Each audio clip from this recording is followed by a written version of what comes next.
Hey guys, let's talk about carbohydrates in a little bit more of an advanced way. I think really the biggest point about some kind of technique to use carbohydrates to your advantage is to consider performance. All the things that we've talked about previously are essential for helping you with body fat loss, for mitigating hunger, for making sure you're considering quality for your health, as well as maintaining your progress. Again, we've talked a lot about if you're letting carbs get too low, you're trying to overachieve in that way, or you're spending too much time between meals, then that could backfire. You get hungry and then overeat.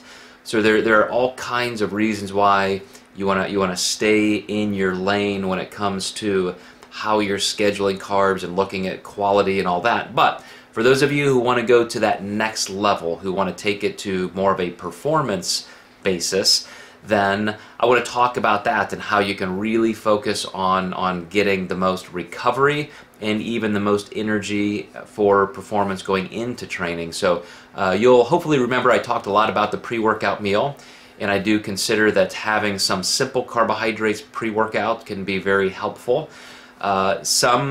Some research has looked at inter-workout nutrition, meaning, what if I sip on something like Gatorade? I have a carbohydrate supplement to sip on during my training, or even a protein shake. One coach who was popular in his writing a couple decades ago would have people time branched chain amino acid ingestion. So, every few minutes you're taking branched chain amino acids, and then that led to branched chain amino acid drink mixes, powders coming out, so you could try and stay anabolic throughout that workout.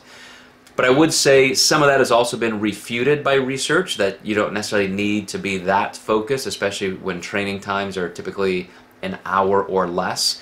But let's look at some of the nutrient timing things that we understand from that athlete performance and recovery triad.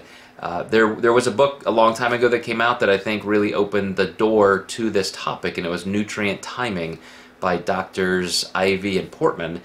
And they really looked at how you can best recover from training, and they were the ones who popularized having 50 or 75 grams of maltodextrin and dextrose, these simple carbohydrates, immediately after training, to create that insulin flush where you're taking nutrients into the muscle tissue. So I mentioned the importance of post-workout carbohydrates as well for recovery, but I gave the caveat that if your goal is fat loss, that's your primary 100% number one goal, then that's a place that you might want to leave carbs out until the next meal. If you have protein right after training, that stops the catabolic process.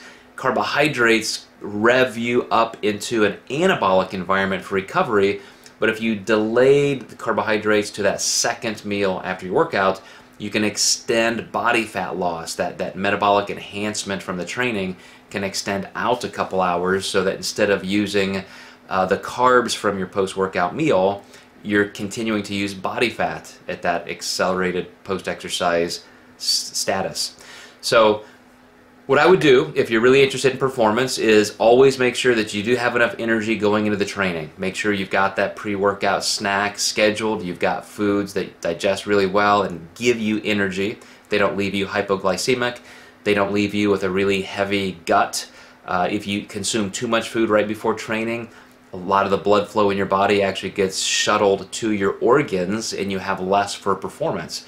Your parasympathetic nervous system starts increasing in activity, and your sympathetic nervous system, which you need for that fight or flight activity, that gets depressed a little bit. So you need just enough carbohydrate to train really, really hard.